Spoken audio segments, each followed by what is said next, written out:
आइए सुनते हैं कार्यक्रम किसान की बात।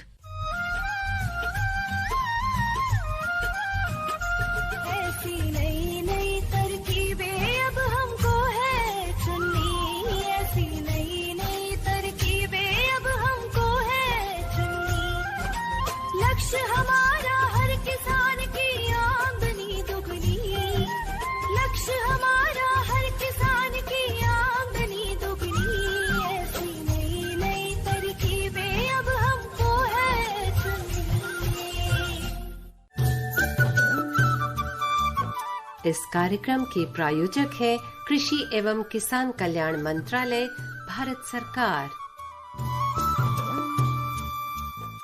प्रधानमंत्री किसान मान धन योजना। मिलेगा पेंशन का सहारा, कृषक ना होगा बेसहारा। जुड़ेगा खुशियों से नाता, कटेगा सुख से बुढ़ापा। सुरक्षित होगा अन्नदाता, सुरक्षित होगा अन्नदाता। प्रधानमंत्री किसान मान धन योजना से लघु सीमांत किसानों का भविष्य होगा सुरक्षित और 60 वर्ष की आयु से 3,000 रूपए मासिक पेंशन होगी सुनिश्चित। 55 रूपए से 200 रूपए की मासिक किश्त देकर प्रवेश कर सकते हैं। 18 से 40 वर्ष तक के किसान इस अंशदायक योजना में सरकार देगी बराबर का योगदान। सभी किसान भाई बहन इस योजना के लाभ के लिए जन सेवा केंद्र में जाएं। और अपना निशुल्क नामांकन कराएं। प्रधानमंत्री किसान मान धन योजना, अन्नदाता के परिश्रम को संबल, पेंशन से सुरक्षित उनका कर। कृषि एवं किसान कल्याण मंत्रालय, भारत सरकार द्वारा जनहित में जारी। AIR 100.1 मेगाहर्ट्ज के FM गोल्ड चैनल पर स्वागत है आप सभी श्रोताओं का आपके अपने कार्यक्रम किसान की बात में। और मैं हूं आज इस कार्यक्रम में आपके साथ रजनी, और मेरे साथ हैं मेरे सहयोगी अमित तेवतिया। और स्वीकार करिए हमारा नमस्कार। नमस्कार श्रोताओं, आज हम फिर से लेकर हाजिर हैं आपके समक्ष ये कार्यक्रम, और इस कार्यक्रम में आज फिर से एक खास विषय हम लेकर आए हैं आपके लिए।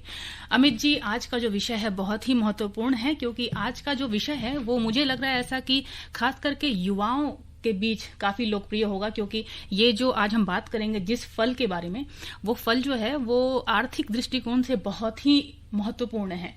क्योंकि जिस फल की मैं बात करूंगी आज, वो मेरे बेटे के भी बहुत ही पसंदीदा है जी। वो क्योंकि ये एक ऐसा फल है जो हमारे घर में आपको हर जगह मिलेगा, या वो किचन हो, या वो हमारा ड्रेसिंग टेबल हो, या वो फिर हमारा बाथरूम हो, या फिर वो हमारी मेडिसिन का ड्रॉर हो, हर जगह ये फ्लेवर आपको हर जगह मिलेगा। और मैं बता दूं कि मैं किसकी बात कर रही हूं, मैं बात कर रही हूं स्ट्रॉबेरी फल की। जी हाँ, स्ट्रॉबेरी है तो ये बहुत ही नया नया सा फल, लेकिन अब इंडिया में इसे काफी लोग पसंद करते हैं, खास करके बच्चों के बीच तो बहुत ही ज्यादा लोकप्रिय है। आप लोगों ने देखा भी होगा, आपको घरों में जो दवाइयां होती हैं उसमें भी खास करके बच्चों के सिरप में, जिनसे वो बड़े ही मतलब मनपसंद तरीके से पी लेते हैं आराम से, बिना किसी नाटक के। तो ये सबसे बड़ी उपलब्धि है स्ट्रॉबेरी की, तो मैं कहूंगी तो आज हम इसी फल की बात करेंगे। और आज का हमारा जो विषय है वो मैं बता दूं अपने श्रोताओं को कि आज का हमारा जो विषय है वो है स्ट्रॉबेरी की वैज्ञानिक तरीके से खेती। जी हाँ, और जिस प्रकार से रजनी ने कार्यक्रम में अभी विषय रख ही दिया है स्ट्रॉबेरी, तो हमारे जितने भी युवा साथी हैं, किसान हैं, भाई बहन हैं, सबके मन में जिज्ञासा होगी कि ज्यादा से ज्यादा हम इसके विषय में जानें, क्योंकि आज के समय में जो हम कृषि कर रहे हैं आधुनिक तौर तरीके से आगे बढ़ना चाहते हैं। क्योंकि भाई जब हम देखते हैं कि जो बेरोजगारी फैलती है, बेरोजगारी है, और जो किसान है वो उस बेरोजगारी को खत्म करने का एक सबसे अच्छा हम मानते हैं कि आधार है। वो अपने आसपास अपने युवा साथियों को, अपने गांव के लोगों को और बहुत सारे लोगों के लिए रोजगार प्रोवाइड करा सकता है, उपलब्ध करा सकता है गांव में। लेकिन इसके लिए हमें जो वाणिज्यिक कृषि है, यदि हम उसकी ओर बढ़ावा थोड़ा सा दें तो निश्चित रूप से आर्थिक लाभ भी होगा, देश भी तरक्की करेगा, और जो कहते हैं कि भारत में अर्थशास्त्र की रीढ़ जो कृषि है वो बनी रहेगी, और साथ ही युवा भी तरक्की करें, हम यही चाहते हैं। और इस कार्यक्रम की भी हमेशा यही एक उद्देश्य है जो हम लोगों के बीच पहुंचाना चाहते हैं। तो और इस विषय से अमित जी जो आज हम जानकारी देंगे अपने श्रोताओं को, उसके लिए हमारे बीच में आज मौजूद हैं डॉक्टर राधा मोहन शर्मा जी, जो कि प्रधान वैज्ञानिक फल विज्ञान संभाग, भारतीय कृषि अनुसंधान संस्थान, पूसा, नई दिल्ली से। स्वागत है डॉक्टर साहब आपका हमारे आज के इस कार्यक्रम में। धन्यवाद। और अमित जी, अब कार्यक्रम को हम आगाज देते हैं। और सबसे पहले हम ये मतलब जो फल है इसके बारे में जितना बात करें कम है, क्योंकि बहुत ही नया सा फल लगता है सुनने में भी। मतलब बहुत लोग तो ऐसा है कि अगर ऐसी जगहों पर जाकर आप नाम ले लें जहां लोग नहीं जानते हैं इसके बारे में, तो बहुत ही जिज्ञासा वाला एक जो विषय है ये रहेगा आज। तो डॉक्टर साहब, सबसे पहले तो हमें आप ये बताएं कि जो स्ट्रॉबेरी है इसके बारे में हम जानना चाहेंगे कि कैसे इसकी जो, अगर हमें इसकी रोपाई करनी है तो क्या क्या तैयारियां करनी होगी सबसे पहले। देखिए, स्ट्रॉबेरी बहुत ही डेलिकेट फ्रूट है और बहुत ही तकनीकी लिहाज से बहुत ही आवश्यक है कि ऐसे किसान भाई जिनको तकनीकी जानकारी न हो वो शुरुआत के सालों में बहुत बड़े स्तर पर इसको न लगाएं। ये एक बार तो मैं ये कहना चाहूँगा, क्योंकि इसमें पैसा बहुत लगता है और हमारे बहुत सारे किसान भाई फिर छोड़ जाते हैं क्योंकि उनको तकनीकी ज्ञान पूरा नहीं होता।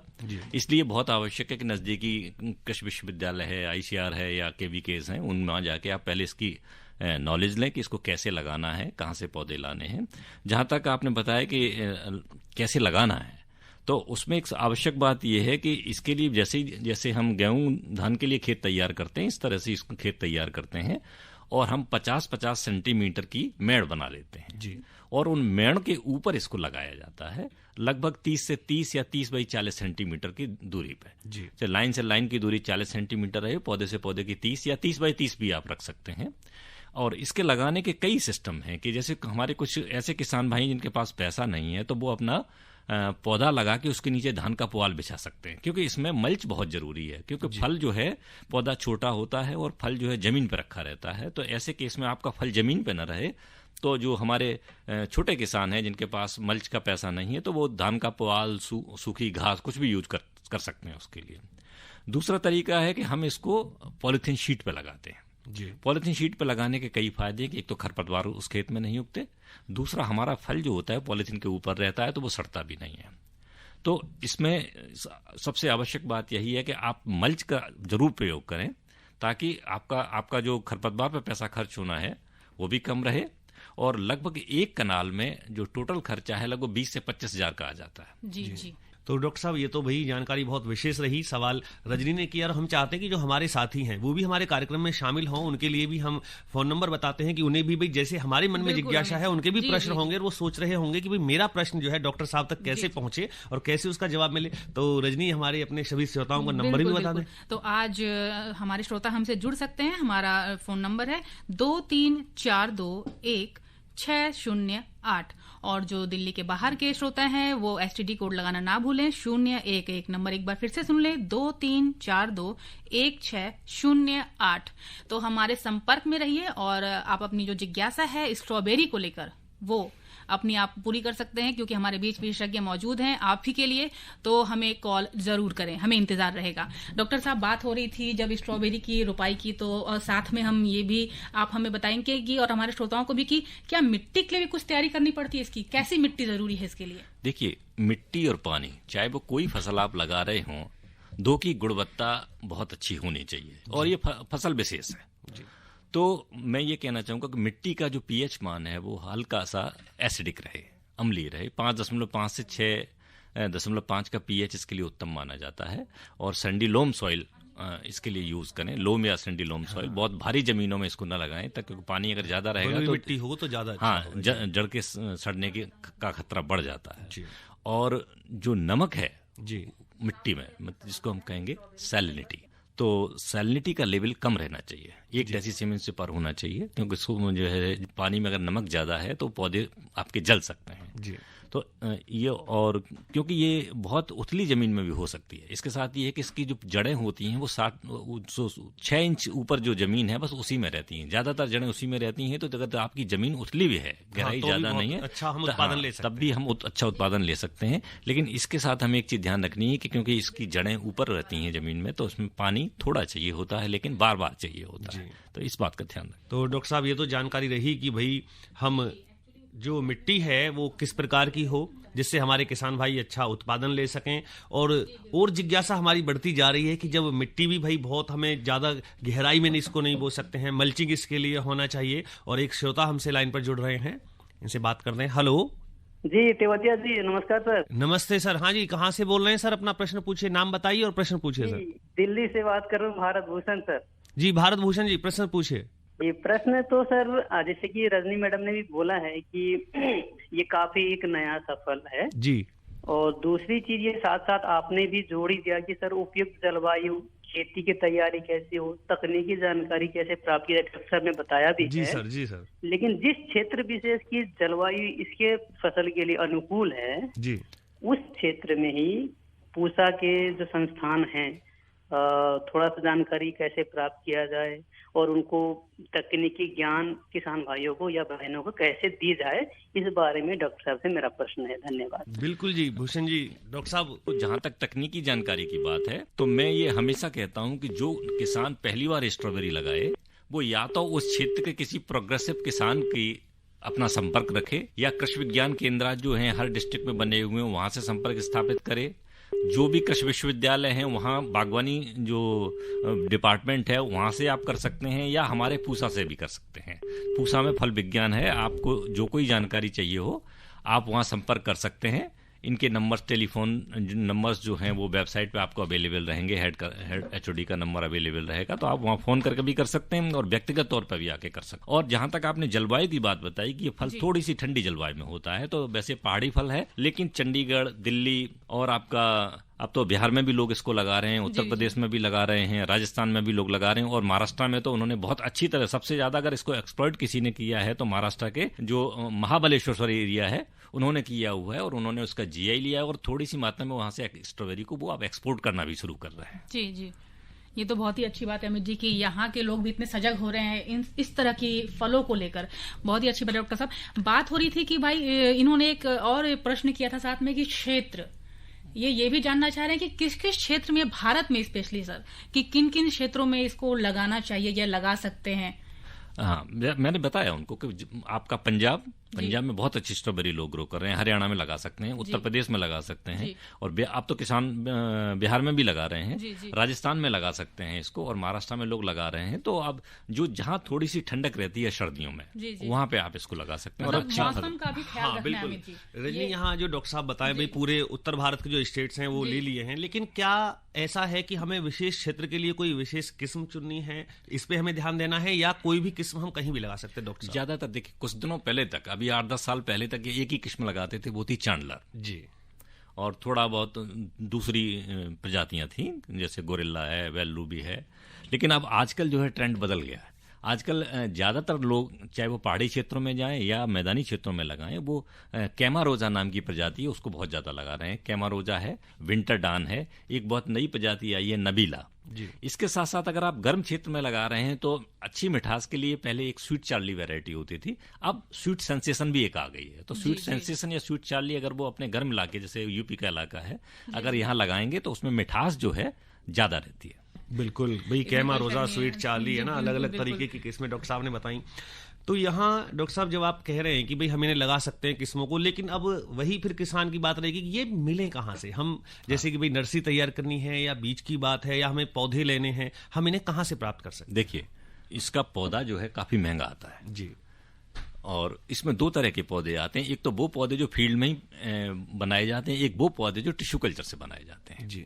तो जैसे कि अगर हम सरकारी संस्थानों की बात करें तो हम इसको सोलन विश्वविद्यालय जो नौनी में है बागवानी का, वहां संपर्क कर सकते हैं। इसके अलावा पालमपुर विश्वविद्यालय से कर सकते हैं, जो पालमपुर कृषि विश्वविद्यालय है, चौधरी शरण कुमार। और इसके अलावा बहुत सारे किसान भाई हैं जो वहां पर पौधे बनाते हैं जी, ठीक है। और इसके अलावा महाराष्ट्र में बहुत सारे किसान हैं जो स्ट्रॉबेरी बाहर से इंपोर्ट करते हैं। हालांकि वो अच्छी बात नहीं, क्योंकि बाहर की प्रजाति को बगैर क्वारंटाइन में लाए बगैर नहीं लगाना चाहिए, लेकिन वो कर रहे हैं, अपने लेवल पर नॉर्थ इंडिया में सप्लाई देते हैं। या कुछ ऐसी प्राइवेट कंपनीज हैं जो टिश्यू कल्चर पौधे अपने बनाती हैं और वो आपके डोर स्टेप पर डिलीवर करती हैं जी। हालांकि उनकी कीमत थोड़ी ज्यादा होती है।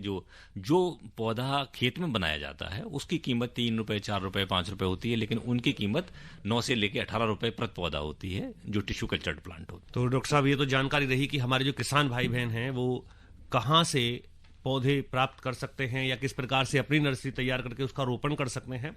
लेकिन यहाँ ये भी जानना बहुत जरूरी है कि जो पहली बार ये स्ट्रॉबेरी की कृषि करना चाहते हैं, उन्हें इच्छा है कि इसका उत्पादन एकड़ के हिसाब से, हेक्टेयर के हिसाब से हमें कितना प्लांटिंग करना चाहिए और कितना खर्चा पर एकड़ के हिसाब से हो सकता है और कितनी हमें उसमें आमदनी होगी। ये जैसा मैंने कहा कि ये इसमें लागत ज्यादा आती है जी।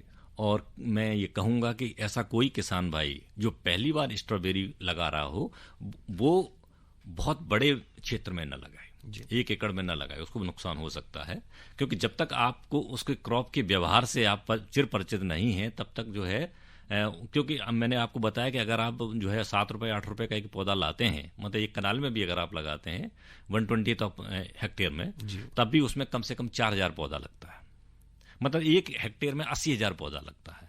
तो अगर इतनी बड़ी इन्वेस्टमेंट आप करते हैं, फिर उसमें पॉलीथीन शीट को बिछाना है, ड्रिप इरिगेशन का सिस्टम आपको चाहिए, तो कीमत इसमें है। और एक हेक्टेयर में अगर आप स्ट्रॉबेरी लगाना चाहते हैं तो कम से कम 4 से 5 लाख रुपए खर्चा आता है जी। और लेकिन अगर आप साइंटिफिक पद्धति से उसको हार्वेस्ट करते हैं, उसकी केयर करते हैं, तो आपको 8 से 10 लाख रुपया प्रति हेक्टेयर इससे फायदा भी होता है। लेकिन जैसा आपने कहा कि किसान नया है जी, तो मैं एडवाइस दूंगा कि पहले आप उसकी पूरी तकनीकी जानकारी लें, और फर्स्ट हैंड जब आप उसको ग्रो करें तो एक छोटे एरिया में उसको लगा के उसकी तकनीक को समझें। ऐसा नहीं कि आपके पास पैसा है, ऐसा बहुत बार मैंने देखा कि बड़े बड़े बिजनेसमैन लोग हैं, उनके स्ट्रॉबेरी में बड़ा फायदा, तो पता चला कि 1 हेक्टेयर में आपने स्ट्रॉबेरी लगा दी, आपको तोड़ने के लिए आदमी नहीं मिले, पता चला कि खेत में फल सड़ गया। तो इसके लिए आवश्यक है कि आप सारे रिसोर्सेज को देखें। स्ट्रॉबेरी की तुड़ाई रात को 2 बजे होती है, 2 बजे 3 बजे से, क्योंकि सुबह 6 बजे से पहले आपको मंडी पहुंचाना है, और फल बड़ा डेलिकेट है, सेम डे आपको उसकी मार्केट करनी है जी। तो ये बहुत सारी बातें हैं। तो इन बहुत सारी बातों के बारे में जब आपको ज्ञान हो जाए तब आप बड़े स्तर पर इसको लगाएं जी। और पहली बार अगर आप लगा रहे हैं तो मैं आपको एडवाइस दूंगा कि थोड़ा एक्सपीरियंस लें, ताकि आपका पैसा जो है वेस्टेज ना हो। Experience is the best teacher. यहाँ जो कहावत है वो बिल्कुल इस फसल के ऊपर सही हो रही है कि जब तक स्वयं का अनुभव नहीं हो जाता है तब तक बहुत बड़े स्तर पे इसको नहीं करना है। बिल्कुल, जैसे कोई भी नई चीज हम खुद भी जब अपने घर में भी कुछ नई चीज लाते हैं तो टेस्ट के मामले में तो हम पहले थोड़ा टेस्ट करते हैं कैसा है, फिर हम उसको ज्यादा लिखाते। जस्ट लाइक ऐसा ही है किसानों के लिए भी कि वो पहले ट्रायल बेसिस पे इसको थोड़ी सी जगह में आप इनकी खेती करें, अगर देखें कि हाँ भाई आपके क्षेत्र, जलवायु और बाकी सब चीजों के तकनीकी हिसाब से, मिट्टी के हिसाब से वो सही है, तभी आप इसको बड़े पैमाने पर उसकी खेती करने की सोचें। तो ये तो बहुत ही अच्छी जानकारी दी डॉक्टर साहब आपने। एक बात और ऐड कर दूं, कुछ ऐसे भी किसान हैं जो 20 साल से स्ट्रॉबेरी ग्रो कर रहे हैं भाई, जिनको परफेक्शन हो गई है, उनको पता है कि कैसे मार्केट करनी है, कैसे इसको ग्रो करना है, तो वो लोग अच्छा पैसा कमा रहे हैं। जी जी। तो डॉक्टर साहब, क्या मतलब इसके जो पौध हैं वो कहाँ से किसान भाई ले सकते हैं? देखिए, इसका पौधा होता है, उसको रनर कहते हैं। रनर। और इसमें ऐसा है कि जो हमारे पहाड़ी क्षेत्र हैं, जहाँ गर्मियों में तापमान 36-37 डिग्री तक रहता है, वहां पे ये पौधा सरवाइव करता है, और एक ही पौधा 10 से 15 या 20 पौधे बना देता है जी। तो जो है, मैंने अभी बताया भी कि जैसे आप जो कृषि विश्वविद्यालय हैं, सोलन का है, पालमपुर का है, या जो है जम्मू एंड कश्मीर गवर्नमेंट भी पौधे सप्लाई करती है, बहुत सारे फार्मर्स हैं, प्राइवेट कंपनीज हैं, तो ये बहुत सारे सोर्सेज हैं पौधे लेने के। चलिए डॉक्टर साहब, अभी हमारे एक श्रोता लाइन पर जुड़ रहे हैं, इनका प्रश्न। हेलो जी, नमस्कार जी। हाँ जी, नमस्ते सर, कौन बोल रहे हैं सर और कहाँ से आप बात कर रहे हैं? मेरा नाम विनीत हुड्डा है, मैं रोहतक हरियाणा से बोल रहा हूँ। जी सर, प्रश्न पूछिए। जी, मैं ये जानना चाह रहा हूँ कि स्ट्रॉबेरी में जी कितने अंतराल से सिंचाई करनी चाहिए?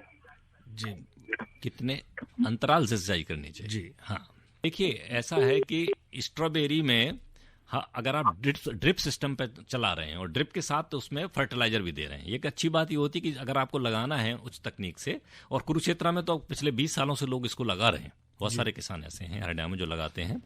तो अगर आप ड्रिप इरिगेशन सिस्टम पे लगा रहे हैं तो आप महीने में 4 बार ड्रिप इरिगेशन सिंचाई कर सकते हैं, और उसी से आप फर्टिलाइजर भी दे सकते हैं, है ना। कि जैसे 1 हेक्टेयर में आपने लगाया है तो 5000 लीटर पानी आपका लगेगा, तो लगभग 5 किलो उसमें NPK आजकल रेडीमेड आते हैं, उनको आप उसमें घोल दें, तो उस सिंचाई के साथ वो आपका फर्टिलाइजर भी चला जाएगा, और उसमें थोड़ी थोड़ी मात्रा में जाएगा, और आपका कम से कम 40% आपको फर्टिलाइजर बचेगा। तो अगर आप ड्रिप इरिगेशन सिस्टम से लगा रहे हैं तो महीने में 4 बार आप सिंचाई करें, उसी से उसके न्यूट्रिएंट भी देते रहें, तो आपके लिए पर्याप्त है। और अगर आप खुले खेत में लगा रहे हैं तो ज़्यादा नहीं, पूरी की स्ट्रॉबेरी के लिए हार्डली 2 या 3 सिंचाई आपको करनी पड़ेगी, क्योंकि ठंड होती है और पर्याप्त नमी उसमें बनी रहती है। जी जी। तो डॉक्टर साहब, यहाँ पे जब बात स्ट्रॉबेरी की सिंचाई की तो हो गई, लेकिन अभी जैसे कि हम कभी मार्केट से स्ट्रॉबेरी लाते भी घर पे, तो कभी टेस्ट किया तो बहुत ही ज्यादा खट्टा, या कभी उसका कलर बहुत ही अजीब सा फेड कलर सा होता है, रंगहीन जैसा लगते हैं, कभी शेप उसका बिगड़ा हुआ होता है। तो जो स्ट्रॉबेरी में ये विकार आ जाते हैं फलों में, उसका क्या कारण होता है? देखिए, पहला तो आपने कलर का कहा जी। कलर तो वो देखिए, उसके खाद्य तत्वों की अगर कमी है, या उसने पॉलीथीन शीट के अंदर लगा रखा है, पर्याप्त रोशनी नहीं है, तो उसमें अच्छा कलर नहीं आता जी।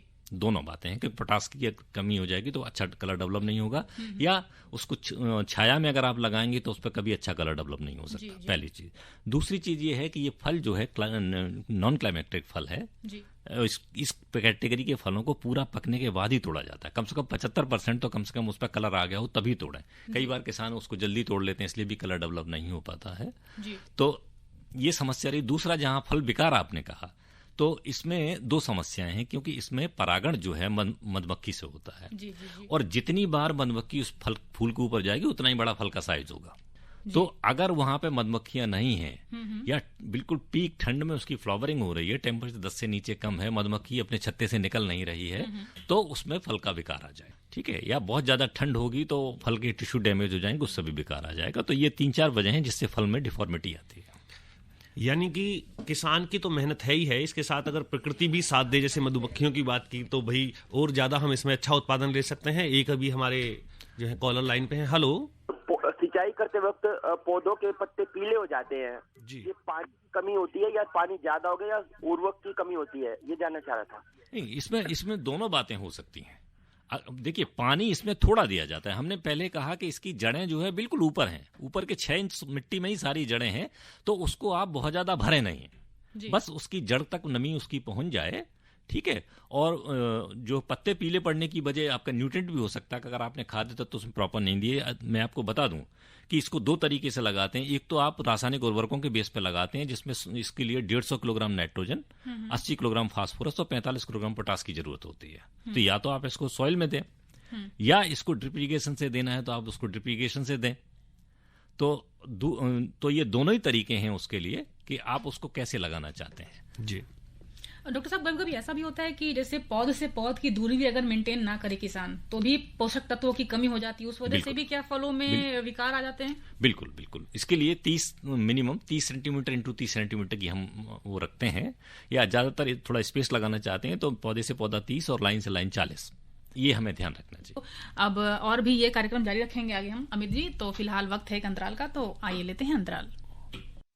अरे क्या कर रहा है? इधर हम बोल रहे हैं, तेरे बीजू का उतला बोल रहा है। पक्षियों से तो हम खेत को बचा लेते हैं, पर इन घातक रसायनों से कैसे बचाएं?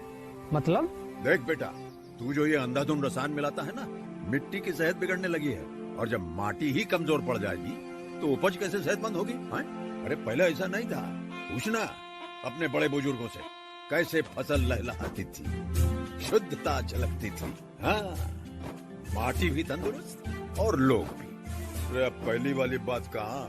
पर अब तो सभी डाले हैं। सब नहीं, आज भी लाखों जागरूक किसान परंपरागत विधि से फसल उगा रहे हैं। खर्चा कम और उपज की कीमत भी बेहतर पा रहे हैं। सच है? रे बेटे, एक्सपीरियंस से बता रहे हैं, धूप में बाल सफेद नहीं किए हैं। हाँ। ठीक है भाई, मैं भी आज से जैविक खेती शुरू करूंगा। माटी से प्रेम की परंपरा है, परंपरागत खेती।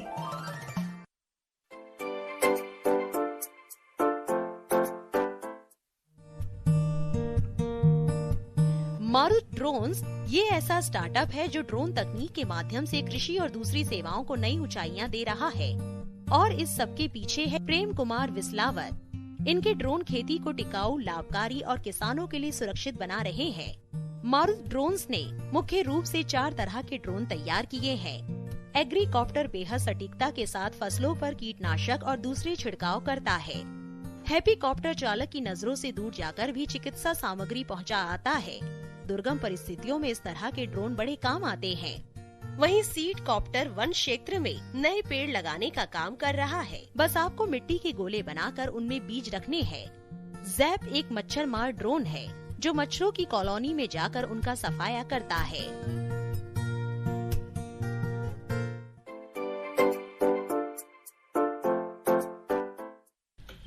स्वागत है एक बार फिर से आप सभी का हमारे कार्यक्रम किसान की बात में। बात हो रही है स्ट्रॉबेरी फल के बारे में कि किस तरह से इसकी वैज्ञानिक तरीके से खेती कर सकते हैं, और इससे संबंधित सारे सवाल के जवाब दे रहे हैं हमारे विशेषज्ञ डॉक्टर राधा मोहन शर्मा, जो कि प्रधान वैज्ञानिक हैं फल विज्ञान संभाग, भारतीय कृषि अनुसंधान संस्थान, पूसा, नई दिल्ली में। डॉक्टर साहब, बात हो रही है स्ट्रॉबेरी की और बहुत सारी जानकारियां आपने हमारे श्रोताओं को दी भी हैं। अब हम बात करेंगे इस समय एक बहुत ही जो आजकल उभर कर आ रहा है मुद्दा, वो है ऑर्गेनिक बिल्कुल। जो हर घर में सुनाई पड़ रहा है आजकल, नहीं ऑर्गेनिक ही खाना है। तो अगर बात करें स्ट्रॉबेरी की भी, तो क्या ऑर्गेनिक स्ट्रॉबेरी के खेती करने का भी कुछ अलग तरीका है? देखिए, जो न्यूट्रिएंट हैं हमें वही देने हैं, लेकिन उनका स्रोत जो है ऑर्गेनिक रहेगा। जी जी।